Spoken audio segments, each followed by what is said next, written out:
Olá, eu sou o Magela e esse é mais um programa da série Diálogos sobre Ciência e Natureza. Se ainda temos natureza exuberante em grande parte do país, isso se deve à ação militante de algumas pessoas. A nossa convidada de hoje, reconhecida como a mãe dos parques nacionais brasileiros, é um desses exemplos. Sua trajetória e seu protagonismo na história da conservação da natureza brasileira inspira gerações de ambientalistas que lutam pela consolidação de um sistema nacional de unidades de conservação. Tenho a honra de conversar com Maria Tereza Jorge Pádua. Nesta terça, o programa Diálogos sobre Ciência e Natureza recebe Maria Tereza Jorge Pádua. Agrônoma e especialista em ecologia, Maria Tereza tem uma trajetória de sucesso no ambientalismo brasileiro. Foi diretora do Departamento de Parques do Instituto Brasileiro de Desenvolvimento Florestal, IBDF, na década de 1970, deixando o cargo em 1981 como protesto à autorização do então presidente brasileiro, João Figueiredo, pela construção de uma estrada cortando o Parque Nacional do Araguaia. Sob sua liderança foram criados cerca de 8 milhões de hectares de reserva e parques na Amazônia. Em 1985, ao retornar ao IBDF, exerceu o cargo de secretária-geral por 9 meses. Maria Tereza foi convidada em 1992 para presidir o Instituto Brasileiro do Meio Ambiente e dos Recursos Naturais Renováveis, IBAMA, onde permaneceu por 4 meses. Na década de 1980, junto com outros conservacionistas, criou a Fundação Pro Natureza, FUNatura, a qual presidiu por 9 anos. Conhecida como a mãe dos parques nacionais do Brasil, auxiliou também na idealização de diversos projetos conservacionistas importantes, como o Projeto Tamar, o Projeto Peixe-Boi e o Centro de Pesquisas para a Conservação de Aves Silvestres. Autora de livros e trabalhos prestigiados, foi premiada em 2016, no Havaí, com a medalha comemorativa John Charles Phillips, que reconhece serviços excepcionais na conservação da natureza. É mãe de 3 filhos, sendo 2 dos quais engenheiros florestais. Muito obrigado, Maria Tereza. Obrigada. Eu queria começar, então, sabendo exatamente isso. Como se deu essa escolha pela agronomia ainda na década de 60? Quer dizer, imagino que foi um grande desafio para uma mulher entrar num curso que, em tese, era essencialmente masculino, né? Quando eu estudei em Lavras, éramos 4 mulheres ao todo, e 2 estavam se formando. Então, sim, inclusive meu pai também se assustou muito, ele, até a idade de eu entrar em universidade, ele nunca deixava aquela época, uma moça de família usar calça comprida, era algo meio raro, né? E obviamente para ser engenheiro agrônomo a gente só usa calça comprida full time. Foi muito difícil, mas o dia que eu falei com ele, ele falou, olha, a gente põe uma estaca numa planta até o dia que ela pode parar de pé. O dia que ela pode parar de pé, a gente tira a estaca. Eu estou tirando a estaca. E assim eu fui para Lavras, sem fazer vestibular, sem nada. E passei em primeiro lugar lá no segunda chamada. Passei em primeiro lugar. E daí já fiquei. Sem condições financeiras, eu aluguei na garagem de uma senhora lá em Lavras, não vou mencionar quem, embaixo na garagem tinha um quarto com um banheiro, e ela me alugou, foi muito boa comigo, e lá eu fiquei. Depois também comecei a namorar um lavrense, né? Me casei com ele, aliás, foi pai dos meus filhos. Mas era muito esdrúxulo mesmo, né? Eu me lembro, quando eu entrei, a farra que foi, o fato de ser mulher causou muita espécie, mas também tinham muitas pessoas que ajudavam muito. O professor de química, nem me lembro o nome dele agora, mas ajudavam. Então foi uma época muito feliz na vida, hein? Foi muito alegre, fiz o curso com muita alegria. E sendo assim, sempre olhada como mulher, claro, se estava em cima de um trator, se estava fazendo qualquer coisa que não era lá muito típico de mulher, eu estava sendo vigiada, mas eu diria vigiada com bons olhos, com olhos de amor, por muitos dos colegas e professores.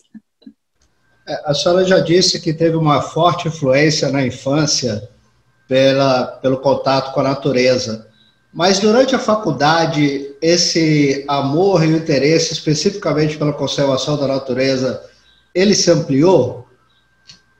Lógico. Porque daí que a gente começava a entender, né? Como eu disse para você, eu li os Sertões antes de entrar, eu repeti a leitura dos Sertões várias vezes na vida, até recentemente eu tive de ler os Sertões outra vez. Então, esse amor eu fui criando, mas também Euclides da Cunha, eu nasci na terra em que Euclides da Cunha escreveu os Sertões, São José do Rio Pardo, né? Então, eu tinha aquela empatia, né? E tinha vontade de conhecer os sertões, mas adorava também a Mata Atlântica, e eu lia tudo que dizia respeito a... Gostava de bichos, né? Aquela época que, em geral, todo mundo tinha medo de bicho, eu adorava, né? Ver bichos na natureza, procurava, ia atrás. Eu sei que foi uma coisa muito bonita na minha vida, porque eu consegui ver coisas essa época, a época que eu estava estudando. Eu fui uma mulher privilegiada, porque todo mundo me vigiava full time, e, como eu digo, a maioria me vigiava com ótimos olhos para me ajudar e tudo. E depois, por eu ter escolhido conservação da natureza, puxa, eu fui conhecer os lugares mais bonitos dos países. Todos os países do mundo, os locais mais bonitos são seus parques nacionais. E como eu fui convidada e estudei, visitei, trabalhei em vários países do mundo, eu conheci exatamente os parques nacionais. Então, eu posso dizer que conheço as maiores belezas do mundo, onde eu fui. E fauna também sempre me atraiu muito. Eu nunca, obviamente, nunca tive medo de onça, nem disso, nem daquilo outro. Tinha muito amor pela fauna também, e tinha a oportunidade de ser a big chefona dos parques nacionais e de fauna silvestre no Brasil. Uma bela história, né? E essa história começa com a chegada da senhora ao IBDF em 1968, não é isso? Foi. Como se deu essa chegada? Então, a chegada foi bem esdrúxula, porque o IBDF era recém-criado e tinham aberto ao todo 9 vagas para engenheiros agrônomos, florestais, engenharia agrícola, né? Haviam aberto. E sei que Gilda, que é minha comadre, foi minha colega o tempo todo e tal, é minha madrinha do meu filho e tal, ela escolheu a área, quando o IBDF foi criado, ela escolheu ficar no departamento de economia florestal. Vou atualizar os nomes. De economia florestal. E eu fui a única dos 9 que escolheu ficar no departamento de proteção da natureza, de conservação da natureza. Chamava Departamento de Parques Nacionais de Conservação da Natureza. Fui a única. E era o chefe Alceu Magnanini.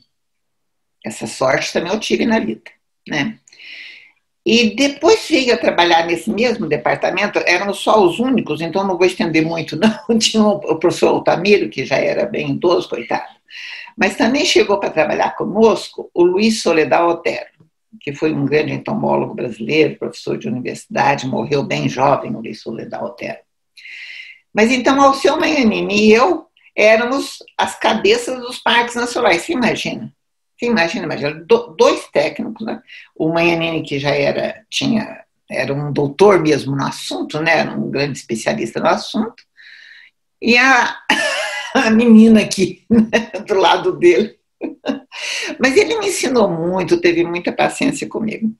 E nós éramos, então, na ocasião, os cabeças dos parques nacionais. Mas eu devo dizer que quando eu entrei no IBDF, o Brasil tinha 2,3 milhões de hectares em parques nacionais e reservas biológicas. Quando eu saí, já tinha mais de 10 milhões. Né? Mas quando eu entrei, eram muito poucas as unidades de conservação, eram só 13 parques nacionais e reservas biológicas. Então, era uma coisa ainda muito pequena. que começou a crescer conosco mesmo. Na minha época mesmo, se criou vários parques nacionais na Amazônia, os parques marinhos e tudo, não? E depois se aumentou muito. Mas quando eu entrei, eram 13 parques nacionais e reservas biológicas. A primeira vez que eu saí, já tinha 3 milhões de hectares, já tinha 10 milhões. Né?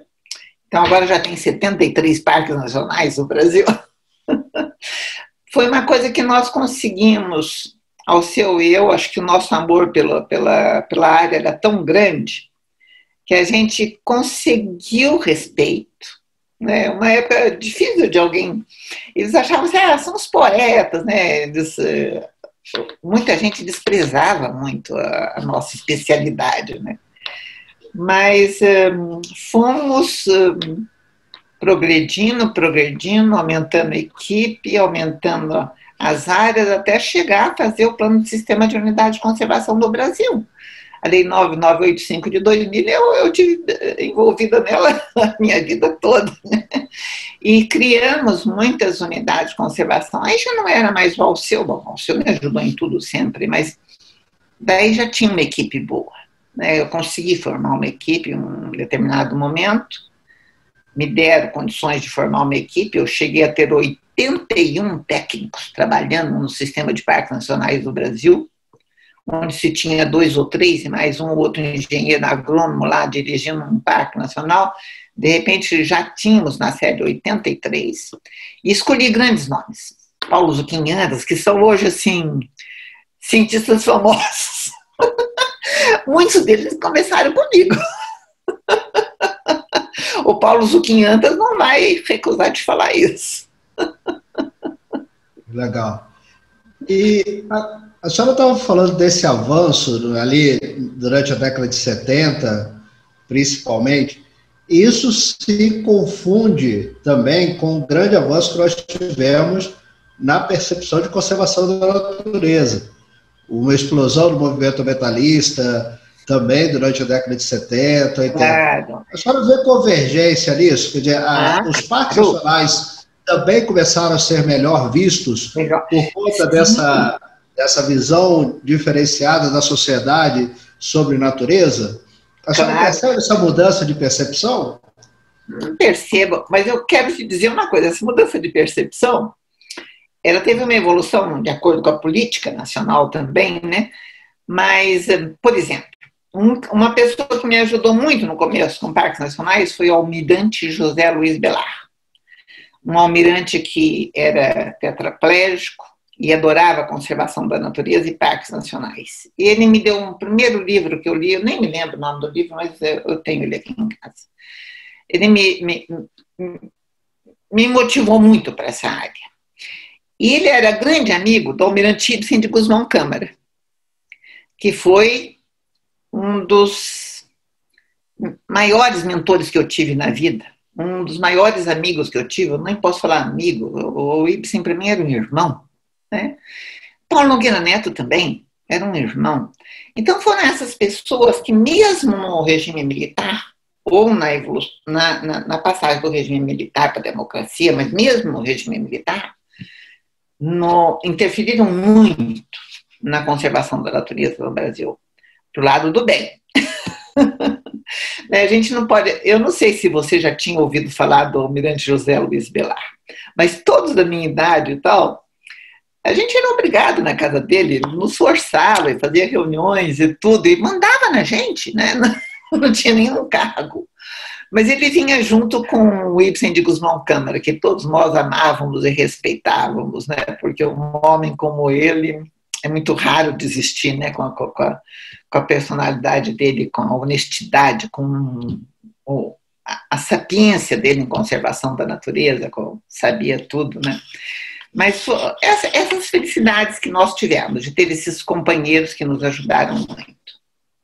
A senhora sabe que é sempre uma curiosidade quando a gente discute o tema áreas protegidas, principalmente com colegas de outros países, o porquê do Brasil usar o termo unidade de conservação, que é tão próprio, tão particular do Brasil. Se eu não me engano, o Peru também, acho que em algum momento usou esse termo.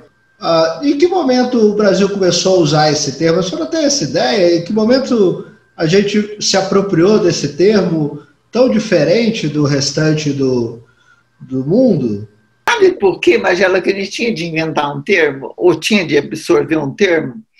É porque a legislação orgânica, ela já nos dá as áreas protegidas, né? Por exemplo, ao longo dos rios, nascente, isso tudo são áreas protegidas previstas na legislação orgânica, enquanto que unidade de conservação é uma coisa diferente. Então a gente quis diferenciar, foi por isso que nós usamos o termo unidade de conservação. Nós quisemos diferenciar das áreas protegidas previstas pela legislação orgânica em vigor. Que maravilha.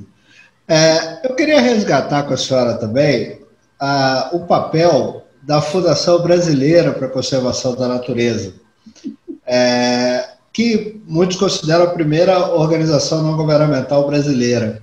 Ela teve um papel importante na construção da política ambiental brasileira, sobretudo no que se refere às áreas protegidas? Teve sim. Teve sim. Quando eu entrei na Fundação Brasileira para a Conservação da Natureza, estava presidindo Zé Cândido Melo Carvalho. Você se lembra desse nome? O mineiro, né? Doutor, professor, doutor, né? Então, o Zé Cândido Melo Carvalho, ele era o presidente.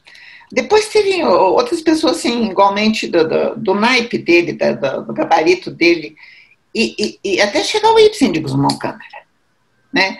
Mas mesmo com o seu Maianino, Zé Cândido Melo Carvalho, o seu Maianino, e depois com o Ibsen de Gusmão Câmara, todos, eu acho. Eu tive na Fundação Brasileira desde sempre, né?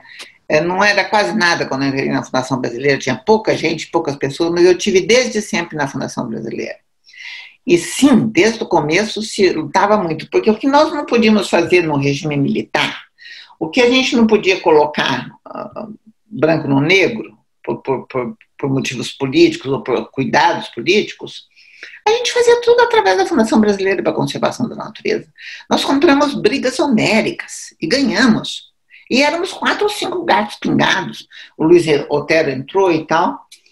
Mas foi muito importante. Depois, na época do Ibsen, ele foi melhorando a fundação. Depois a fundação teve convênio com o governo, ficou mais forte ainda, outros projetos. E a Fundação Boticário também ajudou, e vieram outras fundações, mas foi muito importante, porque era o nosso refúgio, era o local que a gente ia discutir os problemas sem perigo político, que a gente podia conseguir as coisas politicamente, podia chegar num governador, podia chegar num presidente da República. Eu fui falar com o presidente da República várias vezes e tal. Nós íamos, né? Mesmo do regime militar, tudo isso a gente ia. A fundação conseguia tudo isso para a gente, porque uma não governamental não tinha a barreira, a dificuldade que o governo encontrava, né? Por ter superiores que não entendiam do assunto muitas vezes. Não, a Fundação Brasileira para a Conservação da Natureza foi fundamental. E fez documentos fundamentais também, como você deve saber, mais ou menos, naquela ocasião, né? Uhum.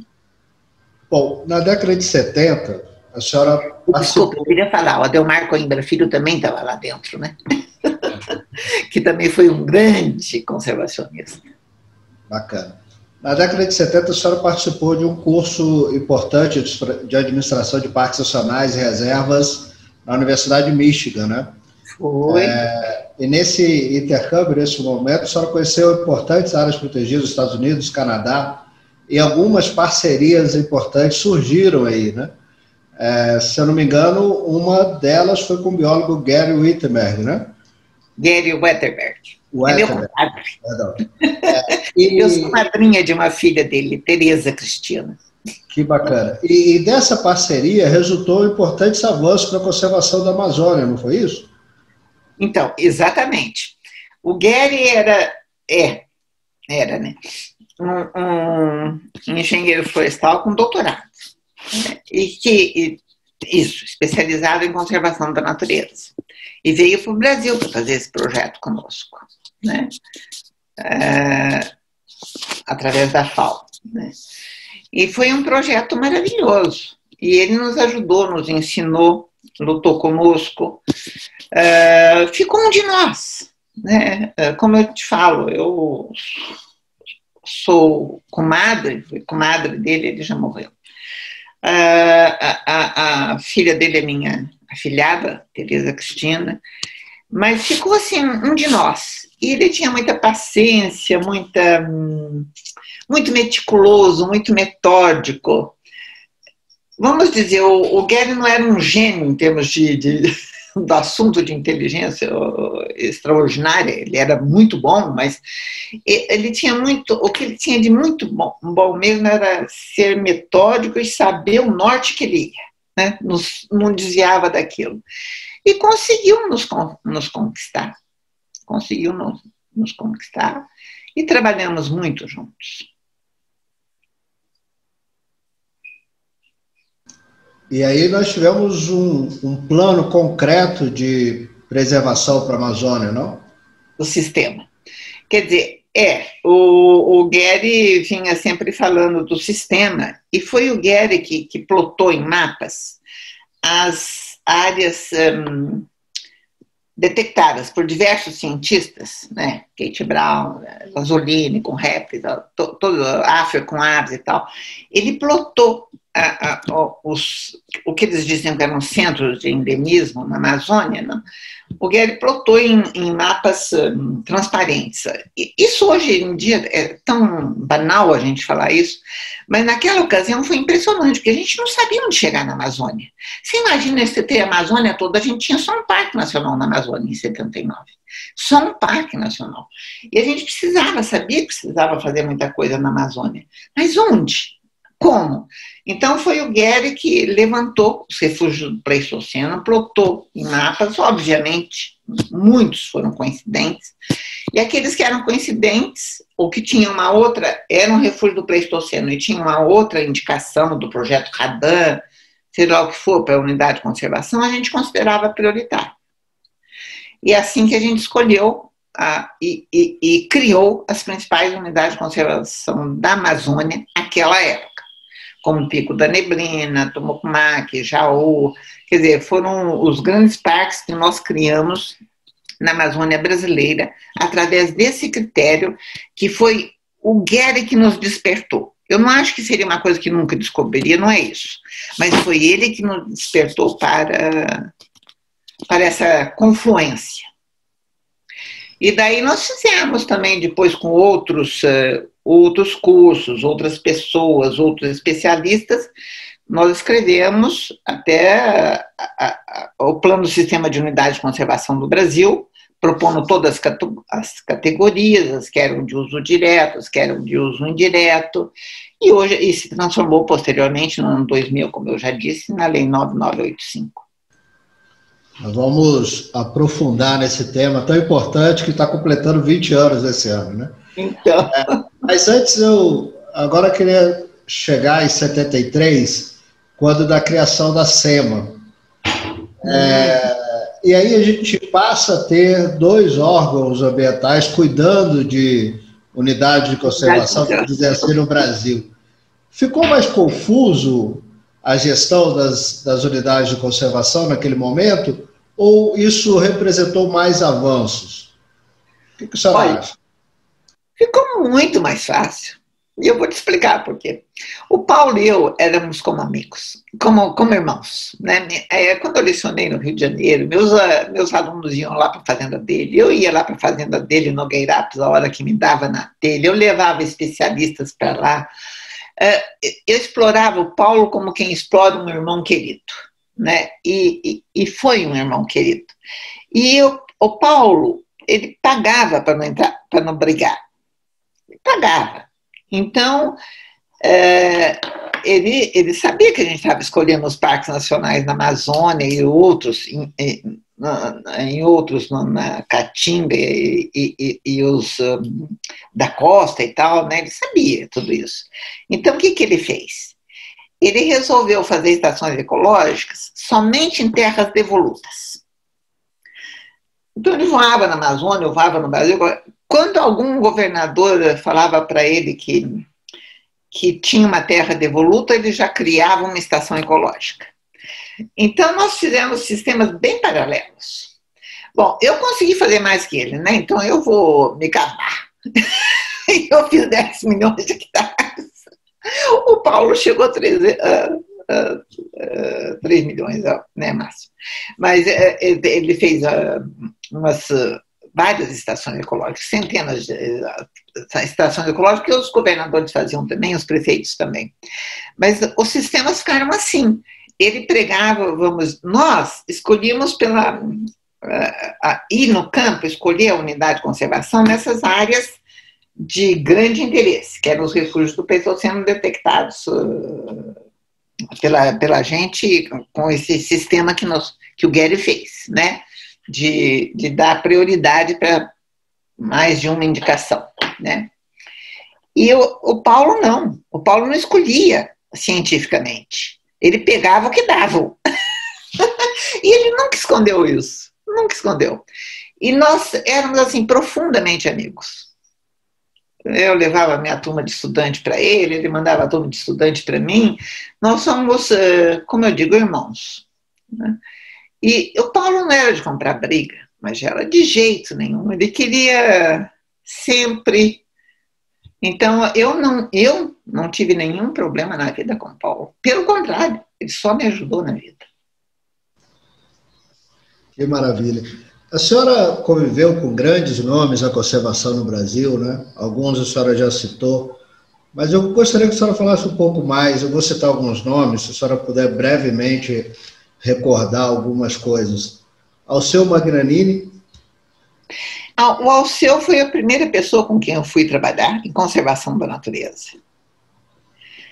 É bom demais. Quer dizer, o Alceu foi o primeiro que no governo, que fez pé firme, que realmente não deixava acontecer as coisas em parques nacionais, não deixava extinguir, não deixava diminuir, brigava com Deus e o mundo, né? Ele era briguento mesmo, brigava com Deus e o mundo, mas sempre em defesa dos parques nacionais. E eu tive esse professor na vida. Foi ele lecionava, eu fui lecionar junto com ele também. Foi um grande professor e um grande amigo também. Vanderbilt Duarte de Barros. Eu também gostava demais do Vanderbilt. O Vanderbilt já era mais velho naquela ocasião, mas ele foi muito importante para a Fundação Brasileira para a Conservação da Natureza. Foi presidente e tudo, né? E tinha o nosso respeito, tinha o respeito de todos. Bom, você sabe, ele foi professor da Universidade, Rio de Janeiro e tal. Tinha todo o nosso respeito. Mas o Alceu ainda sabia mais do assunto do que o Vanderbilt, né? O assunto específico de conservação da natureza. E era mais, lutava mais. O Vanderbilt ia mais assim, na base de querer convencer, do diálogo, de explicar. Ele falava bem demais, né? Tinha uns discursos maravilhosos. Mas foram grandes homens na área de conservação da natureza. Almirante Ibsen de Gusmão Câmara. Para mim ele foi o maior. Então, Magela, ninguém na vida vai me substituir o Ibsen, nem antes nem depois. Eu fui apaixonada pelo Ibsen. A senhora dele dizia que ele era apaixonado por mim. Ela dizia isso e eu por ele. Então, foi um grande companheiro. E nos ajudou até o fim, até recentemente na Fundação Boticário, né? Nós somos colegas também na Fundação Boticário, no conselho da Fundação Boticário de Proteção à Natureza. Mas estivemos sempre juntos. E também aí entrou Miguel Milano, né? Já mais novo, mas o Miguel Milano, vamos dizer, a gente acha como se fosse a nossa cria, o que sobrou de nós para lutar tanto assim, né? O Miguel Milano é bem mais jovem, mas também era um grande amigo do Ibsen. E nós fizemos muita coisa juntos. Eu viajei demais com o Ibsen na vida, não é só no Brasil, não, no exterior, fomos em vários locais. Tive passagens com o Ibsen que não vou contar, por causa que ele não está entre nós para brincar com isso e tal, mas foi fundamental na minha vida, na nossa vida, e fez horrores pela conservação da natureza desse país.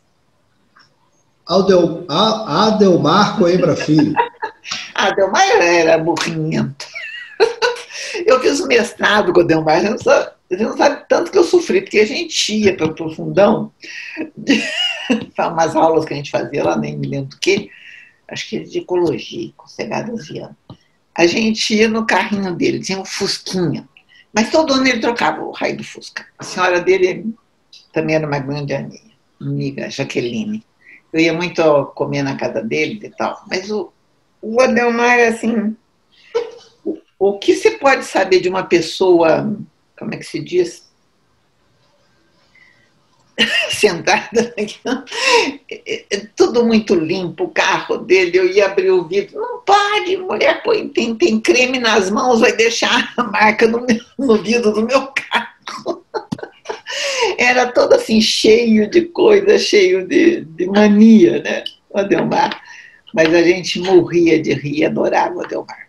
Mas sempre muito assim, muito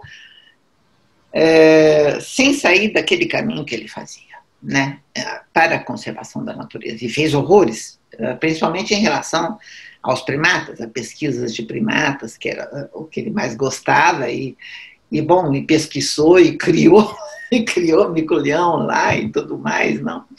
Até eu ajudei um pouquinho na criação que ele fez do Leontopithecus rosalia também, né? Ele fez os 3 mico-leões, ele tinha lá. O Crisopígoras, o Crisomelas, a rosália. E José Cândido de Melo Carvalho?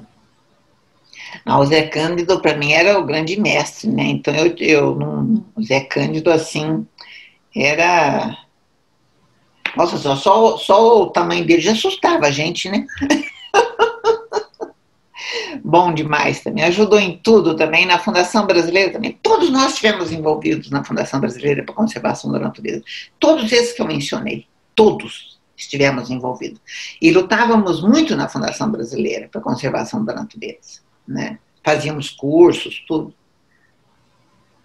A senhora citou, claro que tem muitos grandes outros nomes, eu estou tendo a chance de entrevistar alguns também e resgatar outras memórias. A senhora citou o trabalho do Adelmar com os mico-leões, que a senhora também teve um papel muito importante na criação, por exemplo, da Reserva Biológica Poço das Antas, no Rio de Janeiro, com o mico-leão dourado. Especificamente no caso do mico-leão dourado, a senhora acha que foi o grande programa de conservação de uma espécie, não só no Brasil, mas no mundo, pelo seu pioneirismo, pela tecnologia da época, pelo envolvimento que teve na época? Foi um grande problema, né? Não vou dizer que foi o mais, mas foi um grande problema, né? O Adelmar era uma pessoa que é um grande cientista e tudo foi feito com muito cuidado, não é? E foi um sucesso, quer dizer, acho que foi um grande problema. Em 1982, a senhora pediu demissão do IBDF, né, por conta, em protesto, a construção de uma estrada que cortaria o Parque Nacional do Araguaia, na Ilha do Bananal, na época, estado do Goiás, hoje Tocantins. A senhora acha que esse é um exemplo claro que ainda persiste da dificuldade governamental em se entender as nossas unidades de conservação como patrimônio a ser protegido? Eu acho. O que mais a gente vê são autoridades ao longo da minha vida que não conhecem do assunto. E pior, quando não conhecem, se metem a fazer. Porque daí fazem loucura, né? Vai pôr incêndio, vamos não incendiar, vamos fazer isso, vamos fazer aquilo outro. É impressionante como a gente... Não é que não tenha evoluído, nós temos muitos cursos em universidade, nós evoluímos muito, tem muita gente que entende do assunto. Mas não é uma coisa ainda que alcançou a população em geral, a educação em geral, né? Então, pouca gente consegue perceber a importância de você ter um parque nacional, de ter uma área protegida, de ter uma amostra de um ecossistema, de um bioma, ter amostras protegidas sem interferência direta do homem. É muito difícil, até hoje, no ano de 2020. Olha, puxa, vamos ver o que estão fazendo com a Amazônia agora, o que fizeram com o Pantanal. Quer dizer, por mais loucos que tivessem sido os governantes no passado, ou não gostassem, chamava a gente de poeta, de isso, de lunático, disso, daquilo outro, nunca houve uma destruição tão grande igual o está havendo agora no Pantanal Mato-Grossense e na Amazônia brasileira, né? Quer dizer, ao invés de melhorar no ano 2020, com tudo que está acontecendo no planeta Terra, a gente continua destruindo tudo. E isso é falta de conhecimento. Você ouve essas autoridades falarem sobre qualquer unidade de conservação, um parque nacional, uma reserva biológica, eles não conhecem nada, nada. Né? São analfabetos no tema. Isso é muito perigoso. Isso é um perigo potencial horrível. Não estamos vendo. Por que está acontecendo tanta coisa aí? Porque nossas autoridades não sabem o que estão fazendo, na verdade. Se eles tivessem dimensão, se tivessem tido educação suficiente para saber, não fariam isso. Claro que não, né? Mas é a falta de conhecimento e o fato de serem pomposos demais, né? Convencidos demais, acho que são os deuses do mundo. Mas é uma pena. E você vê, né, Magela, só os nomes que você falou das pessoas que trabalham com você, por aí você vê quanto se evoluiu, né? Quando eu era, sei lá, eu da sua idade, ou um pouco antes, eu contava nos dedos da mão quem defendia parques nacionais no Brasil, né? Ou estação ecológica e tal. Mas hoje, muitas universidades têm cursos muito bons, né? Eu posso mencionar várias que eu gosto demais dos cursos e conheço vários especialistas, vários formados nessas universidades, com mestrado, doutorado, tudo que sabem muito. Mas, no geral, a educação do povo brasileiro, geralmente ainda não se sabe para que isso, né? Não se sabe. E principalmente as autoridades constituídas, né, que deviam se preocupar em saber. Aí destrói mesmo, né? Não percebem a importância dessas áreas. E, historicamente, a senhora acha que a perda de Sete Quedas é o melhor exemplo da opção do governo pelo desenvolvimento às custas de um grande patrimônio natural? Vamos dizer, marcou época, né? Porque tinha beleza, né? Quer dizer, Sete Quedas foi mais uma beleza excepcional, né? E o fato de se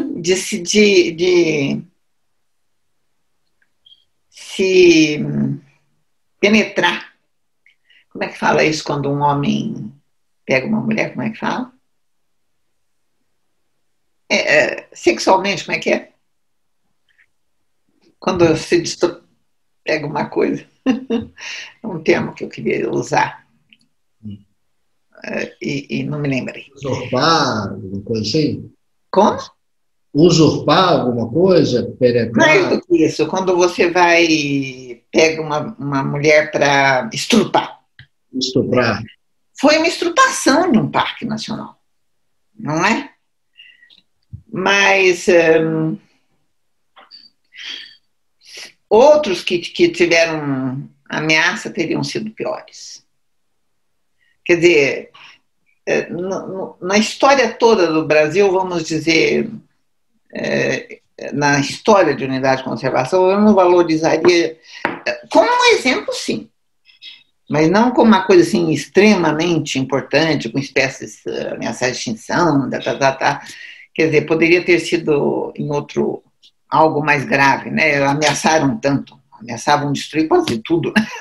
Estrada por tudo quanto era lugar também, ameaçavam muito. Eu acho que nós seguramos muito, tanto o Zé Cândido Melo Carvalho, Alceu Magnanini, Ibsen de Gusmão Câmara, o Almirante José Luiz Belar. Acho que fomos pessoas que conseguimos. Guedes não entrava em briga política, né? Claro, não era brasileiro, mas eu acho que salvamos muito, porque tinha muitas ameaças. E é a falta de conhecimento, a falta de educação, mais que tudo. Bom, falando do Sistema Nacional de Unidade de Conservação, agora, como nós já dissemos, está completando 20 anos esse ano. Muita gente acha que ele nasceu em 2000, mas, na verdade, ele começa a ser concebido lá na década de 80, né? E ao longo desses anos, foram muitas discussões, alterações das propostas originais, né? A senhora acha que o sistema que se transformou em lei em 2000, ele ficou enfraquecido em relação à proposta original? E aí eu gostaria que a senhora resgatasse um pouco desse histórico. Assim. Pois não, com o maior prazer, Magela. Eu gosto demais da sua pergunta, né? Quer dizer, o que mais impede que o sistema funcione adequadamente e que atinja todos os seus objetivos é a regularização fundiária. Quer dizer, as unidades de conservação são criadas desde parques nacionais, reservas biológicas, estações ecológicas. Já as de uso direto, em geral, são mais fáceis de se comprar, né? Porque tem uma colheita direta, né, de recursos. Mas o grande problema do sistema nosso de unidade de conservação é a falta de regularização fundiária, é o maior problema que existe. Porque fomos criando ao longo dos anos e não conseguiu se regularizar fundiariamente. Nós temos hoje 73 parques nacionais. Quantos estão regularizados fundiariamente?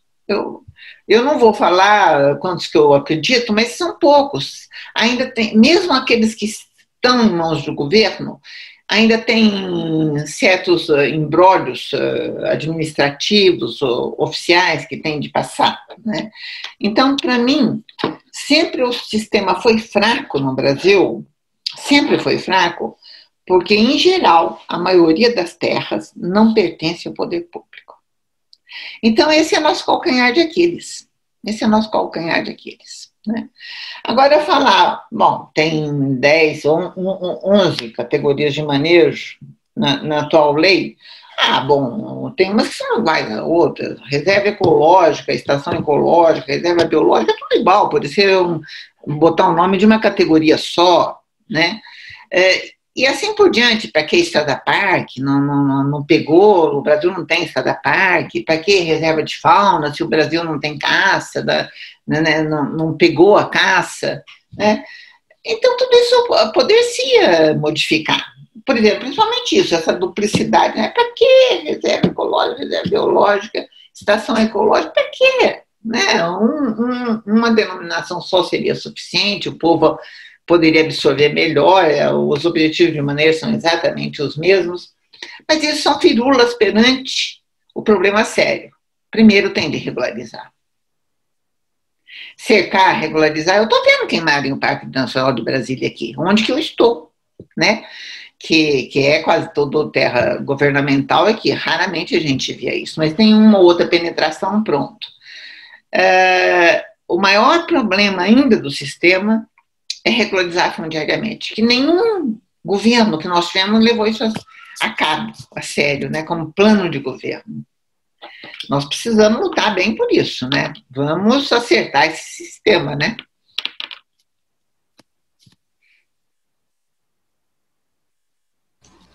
Muito bem. Aí, mas sempre houve essa dualidade entre uma visão mais preservacionista do sistema, que priorizava as unidades de uso indireto, ou diríamos de proteção integral, né? E uma visão mais conservacionista de uso direto ou de uso sustentável. Essa eterna briga, principalmente que envolve ecólogos, antropólogos, e depois eu quero aprofundar nisso da senhora. A senhora acha que ambos perdem, se a conservação perde com isso, ou alguém sai ganhando, enfim. Mas aí eu queria resgatar a realização do primeiro Congresso de Unidade de Conservação em 1997. Se a senhora acha que esse foi também um movimento, o Congresso surge como um movimento em prol dessa visão mais preservacionista do SNUC, que estava no seu cerne original, não? Ai, Magela, eu ouço tanto isso. Olha, eu penso assim, eu vou pôr hoje o que eu já penso, porque se eu vou falar de 97, eu acho que se eu fosse presidente da República, eu privilegiaria as unidades de conservação de uso indireto. Por quê? Primeiro, porque quer queiramos, quer não, elas são as mais fundamentais para a conservação da biodiversidade, para a ciência, para a saúde do homem, para a educação do homem. Né? Não adianta. As de uso direto, obviamente, né, são mais fáceis de implementar porque dão lucro, né? E precisam ser implementadas, porque a gente precisa ensinar também como fazer. Acho que está certo. Vamos ensinar como manejar a fauna, né? Vamos aprender, vamos ensinar como manejar a flora, fazer florestas nacionais, florestas artificiais, naturais. Eu gosto de todas as categorias, mas se eu fosse alguém que tivesse influência política, eu privilegiaria primeiro as de uso indireto, porque são o cerne da questão. Você pode ter as de uso direto funcionando muito bem, se não tiver de uso indireto, não é bom. Né? E pode ter de uso indireto funcionando bem, as de uso direto não vão fazer tanta falta para o manejo das de uso indireto. Mas a legislação está aí para que a gente cumpra. Né? Mas eu realmente acho que as de uso indireto são as mais prioritárias. A Funatura teve um papel muito importante na constituição do SNUC, não? Qual foi a contribuição da Funatura nesse processo? Nós fizemos a minuta, não é? Quer dizer, nós fizemos a minuta, não foi a Funatura que fez, a gente fez várias reuniões no país, né, em todas as regiões, chamamos as entidades envolvidas, chamamos os especialistas, a Funatura coordenou e apresentou o trabalho final, que se transformou mais ou menos o que está previsto na lei do SNUC, né? Isso, resgatando um pouco da Fundação Brasileira de Proteção à Natureza e a Funatura, mostra que a sociedade civil sempre tem um papel muito importante na elaboração de políticas públicas, né? Com certeza. Tem muito mais liberdade para preparar, para lutar, para discutir, não é? Do que se o poder público entra de cara. Quer dizer, uma não governamental, a sociedade civil lhe dá mais credibilidade na hora da discussão e tudo, até chegar aos finalmente, não é? É muito bom que participe.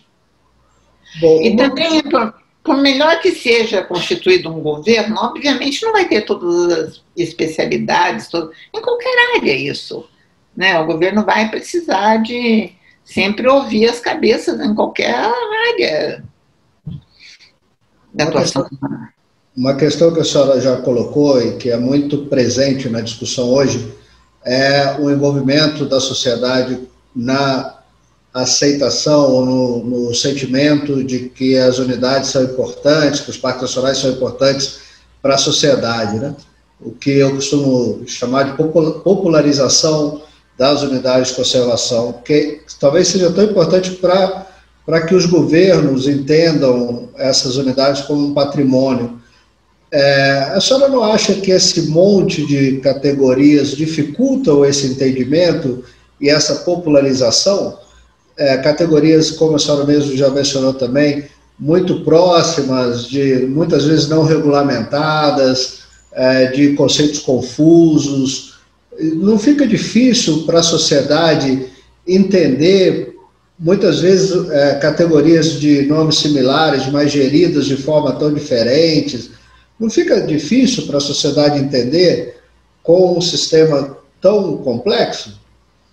Olha, Margela, eu da minha parte, se dessem para fazer, eu facilitaria, quer dizer, eu diminuiria várias categorias aí previstas, como eu já disse, né, que não tem nenhuma função, e outras que são idênticas, quer dizer, vamos pôr juntas. Mas isso eu diria até que é fácil fazer. Basta uma vontade governamental, você mudar o que está previsto na legislação. Governamental, que eu digo, nos 3 níveis de poder, não? Basta uma vontade popular, governamental, tudo. Não é difícil. O difícil mesmo é se implementar. Então, eu, de toda maneira, sempre daria preferência para a implementação. E na área de implementação, se tivesse de escolher, né, também você pode implementar ao mesmo tempo que você está fazendo uma modificação, uma atualização da lei, nada impede isso, não é? Mas eu tenho muito medo dessa situação fundiária, né, que fragiliza, porque se algum governante, vamos dizer, o Bolsonaro, se chega amanhã ou depois, ele quer diminuir um parque nacional por 80% das terras não pertencem ao governo, pô, ele tem um argumento, perante uma sociedade que não entende, ele tem um argumento forte, né? Para que eu vou gastar não sei quantos milhões para desapropriar isso, né? Então, eu tenho muito medo. Eu acho, assim, que mexer na lei do SNUC é refinar uma lei, porque ela tem essas incongruências mesmo, né? E também voltar a discutir, puxa, para que Estrada Parque, né? Sei lá, eu já tenho países aí do mundo que já não aceitam mais a categoria usar, já não aceitam, porque não adianta mesmo, né? Ou isso, aquilo, outro.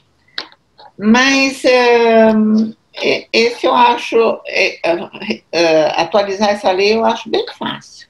Enquanto que implementar o sistema, rapaz, não tem quem enfrente. Nós temos de convencer um presidente da República que seja assim meio louco igual foi o Jânio Quadros, sei lá eu, que seja pelo menos apaixonado por áreas protegidas. Acho que nós não tivemos nenhum, né? Será que tivemos algum? Para implementar esse sistema. Nós precisamos implementar o sistema. Agora, ao mesmo tempo, os professores de universidade, nós não governamentais e tal, a nossa função é essa, é o que eu estou fazendo com você hoje, né? Que nós podemos fazer, você e eu.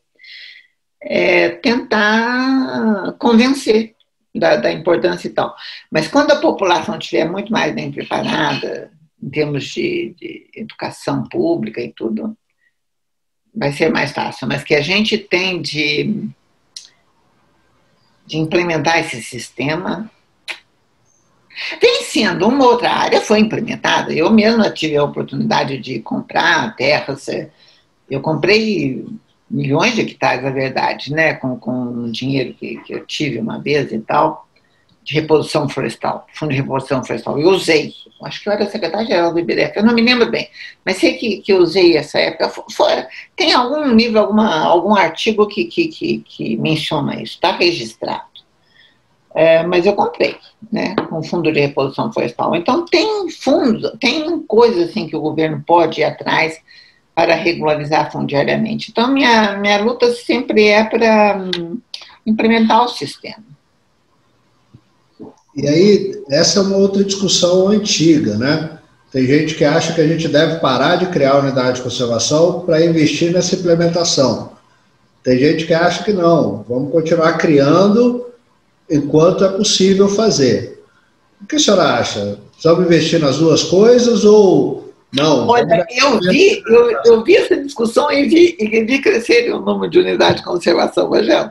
Quando eu entrei, te falei, nós temos 13 unidades do IBDF no nível federal. Imagina agora, né? Só de parques nacionais 73, florestas nacionais 79, Não, era um pouco diferente naquela época, né? Aquela época era uma época que a gente tinha poucas unidades e tinha recursos, né? Não tinha, era esse cenário?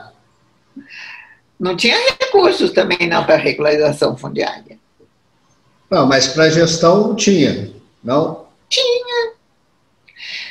Vamos dizer, tinha, né? Mas para regularização fundiária foi muita luta, né? Mas assim mesmo, enquanto eu fiquei tantos anos no sistema, conseguimos algumas coisas, né? Eu e outros conseguiram também alguma coisa, não? Mas ainda é o grande calcanhar de Aquiles, né? A gente tem de acabar de enfrentar essa situação, né? Mas é isso, ainda pode ter coisa a ser criada, não sei, eu não tenho visto os estudos atuais, não. Eu tive fora do Brasil um tempo também, mas sempre tem possibilidades, né? Ou no nível estadual ou municipal. Mas, de toda forma, eu acho que se evoluiu muito. Acho que o Brasil evoluiu muito. Que essa coisa de não comprar terra, que é um problema sério, mas também, ao mesmo tempo, nós não estamos perdendo muito, não. Em termos de extinção, redelimitação com diminuição de área, felizmente nós conseguimos segurar bem no Brasil, né, Magela? Num termo assim, muito susto. Extinção, 7 quedas, claro, não é que nós não tenhamos tido, mas não é uma coisa, felizmente, muito ameaçadora. E a senhora acha que isso se deve a uma legislação ambiental sólida? Também. E a nós todos que lutamos feito loucos a vida toda. A gente não para de lutar pela mesma coisa. Personagens fundamentais. Queria tocar num outro assunto também que sempre a gente ouve no Brasil, que é o fato de que muitos criticam, né, e dizem que a história de criação de unidades de conservação no Brasil foi muito fundamentada na história americana, né, no modelo americano, e altamente excludente. O que a senhora acha disso? Eu acho que é uma besteira de que não tem o que falar. Esses dias eu fui dar uma conferência, não sei na onde, o povo me fez uma pergunta mais ou menos assim, depois todo mundo ficou surpreso que eu defendi também os donos da terra ou outras unidades de conservação de uso direto. Eu defendi também, mas assim, tão bem, porque não, né? Não, isso é uma pecha que põe na gente que não tem razão. Mas eu acho que é paciência que põe uma pecha. Nós temos de continuar.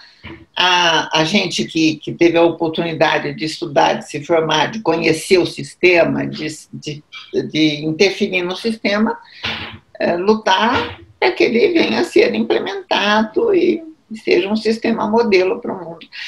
Na verdade, né? Agora, falar que é igual dos Estados Unidos, a gente, obviamente, olhou o que tinha no mundo, né? É claro também que nós olhamos parques nacionais em outras regiões do mundo que, não sei por que chamavam parques nacionais, tinha alguns hectares, porque tinha alguma coisa bonita, chamava de parque nacional.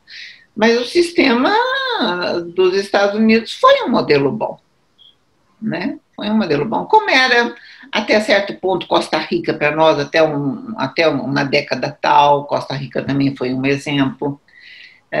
Um outro país do mundo, em termos de, mesmo na América Central e tal, tinha coisas bem feitas que podiam ser exemplo também, mas o que havia no mundo naquela ocasião, quando nós começamos, né? Não havia essas coisas. O primeiro Parque Nacional do Brasil foi criado em 1937, né? Então, o que tinha nos Estados Unidos? Tinha alguma coisa já, né?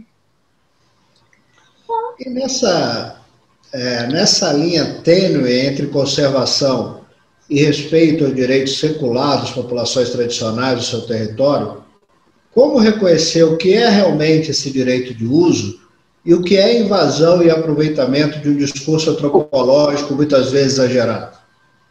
Olha, Magela, é isso, né? É isso mesmo. E, além do mais, as populações tradicionais, em geral, não querem ficar no estágio em que estão de desenvolvimento, querem progredir, não é? Então, eu acho uma falácia isso. Acho que quem quer pegar votos, quer fazer campanha política, politiqueiro, porque, poxa vida, e quando realmente merecem, são índios, isso, aquilo, outro, tem a terra que foi dada e pode ser dada, não sei se tem mais algum caso, mas se deu terra de parques nacionais também para certas populações de índios mesmo, né, que foram. Então, se deu, se diminuiu, se fez aqui e acolá, ou não fez o parque tal porque tinha índios, ou a reserva tal. Então, são coisas que todo mundo tem de respeitar e tem de ver qual que é prioritário para o país. E se podem conviver ou não. Isso é uma questão de bom senso, de ciência, de educação, de cultura, né? Não é para tentar disputar populações tradicionais com a ciência de parques nacionais. Que brincadeira é essa? Né? Não tem porquê. Nós temos de respeitar as populações tradicionais, como, obviamente, os parques nacionais, a ciência tem que ser respeitada. Né? E tem de ver qual é o interesse que prevalece sob certas condições. Mas eu acho que ao longo da história, nós não perdemos muitas áreas, né, para populações tradicionais, porque realmente o Brasil... Né, bom, a história do Brasil, não vou bater na tecla, né? Mas agora que tem de respeitar, tem, né? E convencer, dialogar, né? Esse negócio de querer enfrentar, besteira. Tem de dialogar mesmo. Mas dialogar com ciência, com educação, não adianta a gente dialogar com uma pessoa que não entende nada da nossa área, né? Ou que a gente não entenda da outra área. Tem que ser o diálogo de gente que entende, né? Pode respeitar. E qual o papel da iniciativa privada na conservação no Brasil? Olha, eu até acho que se conseguiu bastante, né? Por que a Fundação Brasileira existiu tanto tempo também? Um pouco por causa de ajuda de empresas particulares também. Por que a Fundação Boticário está fazendo o que está fazendo? É uma empresa privada, não é? Então, ou outras, como é que chama? Natura, tem várias empresas aí. Eu, Boticário, porque eu estive no Conselho do Boticário, então eu sei muito bem o que o Boticário fez em termos de áreas preservadas, e tem RPPN e tudo, não? Mas outras empresas têm também, né? A gente conhece bastante RPPN, eu sempre vejo uma ou outra, conheço uma ou outra de alguma empresa, de alguns fazendeiros e tal. É fundamental, eu acho assim, espetacular quando eles entram numa coisa dessa e implementam uma RPPN, né? Como o Boticário, por exemplo, maneja bem demais. Eu falo dessa porque eu conheço, mas tem muitas de outras empresas que estão igualmente bem, que eu sei que estão muito bem também. Então, é uma ajuda muito grande para a ciência, né? Para a área de conservação da natureza, para a própria agricultura e pecuária, que tanto dependem desses genes protegidos para fazer novas variedades, né, para a agricultura, para a pecuária, para a biomedicina, para tudo, né, nós precisamos dessas matrizes, desses genes, conhecer tudo, né? Então, eu acho que o setor privado no Brasil, por ser um país como não muito desenvolvido, ainda não um dos primeiros do mundo ainda, em termos de economia, eu acho que vem fazendo bem. E eu gosto muito quando eu vejo os RPPNs. A senhora acha que nós precisamos avançar ainda bastante na concessão de serviços de parques nacionais? Claro. Claro. Olha, você vê os países do primeiro mundo que têm áreas protegidas, né? Quase tudo é concessão. Nós precisamos avançar. Agora, é claro que vamos ter de precisar de gente que saiba fazer aquilo que a gente precisa, né? Então, também precisa das universidades prepararem, né? Mão de obra aí para os profissionais que podem fazer isso. Mas eu acho que é muito, porque colocar batalhões também no sistema não tem como, né? Claro, tem de aproveitar a mão de obra disponível no mercado. E como a senhora vê a ameaça de reunificação do ICMBio com o IBAMA? Eu não sei. Ou não é uma ameaça? Mas ela não é mais minha preocupação, viu? Não. Eu acho assim, deveria ser tudo sobre uma mesma égide, né? O Ministério do Meio Ambiente, assim. Eu acho tanto a parte de poluição, como a parte de conservação, a parte de proteção da natureza, manejo de vida silvestre, tudo isso eu acho que devia ser caça e tal, que devia estar no mesmo ministério, porque são muito correlatas, né? Mas... Uma questão que hoje... Mas não adianta você, desculpa, misturar também quem faz proteção da natureza no campo com quem faz poluição em cidade, né? São ciências completamente distintas, né? Então, tem de ver como é que seriam as equipes e quem vai cuidar do quê, né? A valoração econômica da natureza, a introdução do componente econômico é algo indispensável para a conservação do mundo moderno? Mas é o que mais chama atenção, né? Às vezes a gente fica triste porque não é que se preservar uma amostra de bioma, ou um bioma, ou ecossistemas com parques nacionais, estação ecológica ou reserva biológica, vai inviabilizar economicamente a região. Não. Pode até viabilizar mais a região economicamente, mas não é tão evidente, não é momentâneo. Não é o uso direto, que você pega o dinheiro na hora, igual uma floresta nacional. Você pode cortar, vender madeira, pronto, você tem o dinheiro na hora, né? Mas o benefício econômico é evidente a longo prazo, da região como um todo, né?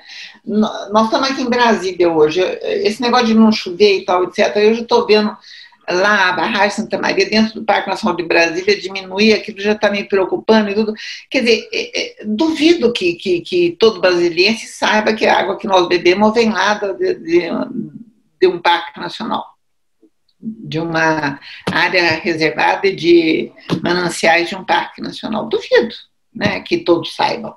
Quanto vale isso economicamente, né? Mas são coisas que a gente não precisa medir, nem vender, vamos dizer, diretamente, mas que são benefícios econômicos, né? Então, é claro, quando você vai buscar Olha, eu sou engenheira agrônoma, então eu sei bem disso. Quando tem uma praga, uma doença, uma coisa numa cultura qualquer, você vai atrás de gente silvestre, muitas vezes, né, para poder fazer outras variedades,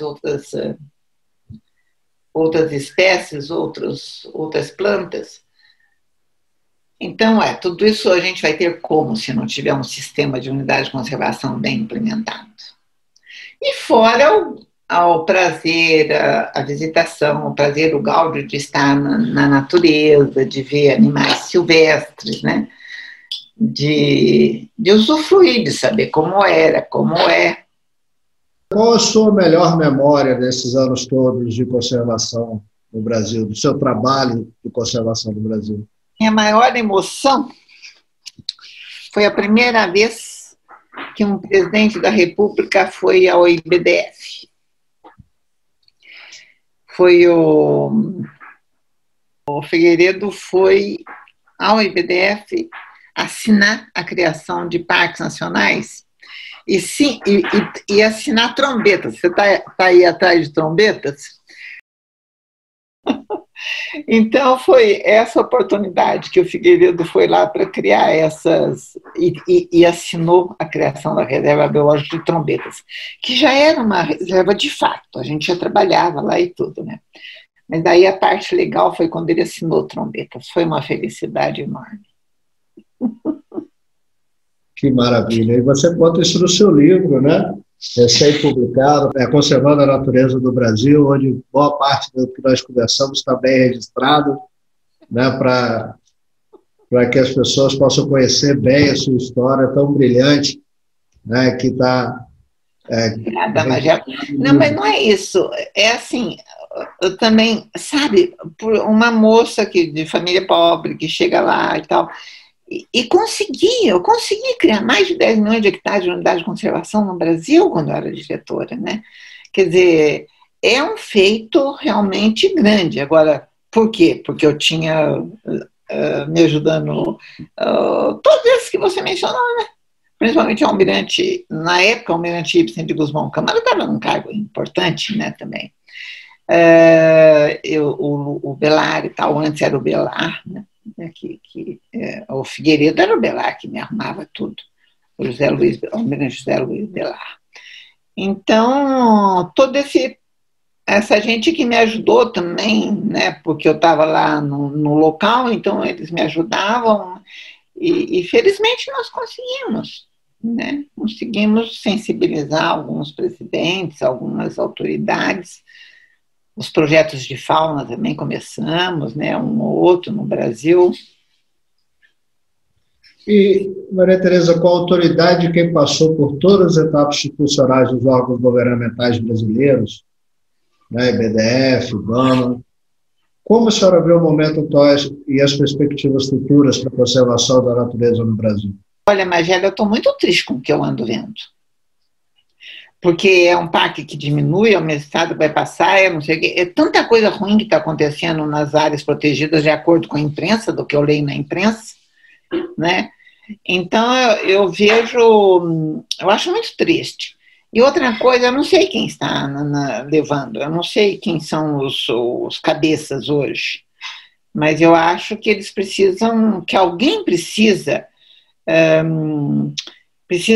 convencer o presidente da República, os assessores dele, da importância dessas coisas, porque eles estão passando por cima de tudo com tudo, né? Estão passando assim, sem olhar em cima de tudo, chutando tudo, né? Eu ando muito preocupada. A senhora vê dias melhores no futuro? Depende de quem a gente escolher. Quando nós tivemos, ao longo da história, presidentes sensíveis, que mesmo não conhecendo, foram sensíveis, ouviram, né? Até, imagine, o general Figueiredo, tudo, né? Mas outros, melhores, né? Tudo. Juscelino criou o Parque Nacional também, Jânio Quadros. Uma vez eu tive a oportunidade de perguntar para o Jânio Quadros por que ele tinha criado tantas áreas protegidas, a gente falava na ocasião, né? Ele falou para mim porque ele falou assim, porque eu quis. E não me deu nenhuma dica. Mas então, a gente precisa, eu acho assim, eu estou achando uma pena o que está acontecendo no Brasil. Entendo, nossa, só no Pantanal, nunca a gente podia esperar que isso acontecesse no Pantanal, nunca. Na Amazônia, tudo. Então, o que é isso, meu Deus do céu? Eu acho que falta quem chame atenção mesmo, sabe? Quem chega e fala, olha, nem que fosse alguém do legislativo, no judiciário, não, mostrar para o presidente ou para quem está dirigindo esse país o quão importante é tudo isso, isso de ruim que está acontecendo. Eu estou muito assustada, eu acho que muitas coisas talvez sejam agora realmente irreversíveis, porque ele vive falando, é irreversível, é irreversível. Bom, mas queimar tudo igual estão queimando, né? Cantão foi tudinho também, nossa, Pantanal, Amazônia, está muito, muito triste. Bom, muito obrigado. Eu tive hoje uma manhã especial, para mim é uma grande honra te ouvir e aprender, relembrar essas histórias. É realmente uma grande satisfação. Quero te agradecer muito, espero que tenha valido a pena. Obrigado por esse projeto que tem exatamente por objetivo registrar para a história esse esforço que todos vocês fizeram pela natureza e pelas futuras gerações do Brasil. Muito obrigado. Obrigada a você. Quero dizer a você, a seus colegas, que sempre as ordens aqui. O Mark também é da área, como você sabe, ele também vibra com a área. e sempre as ordens aqui. Muito obrigado. Obrigada a você. Hoje com Maria Tereza Jorge Pádua, esse foi mais um programa Diálogos sobre Ciência e Natureza. Nos vemos semana que vem com mais um convidado.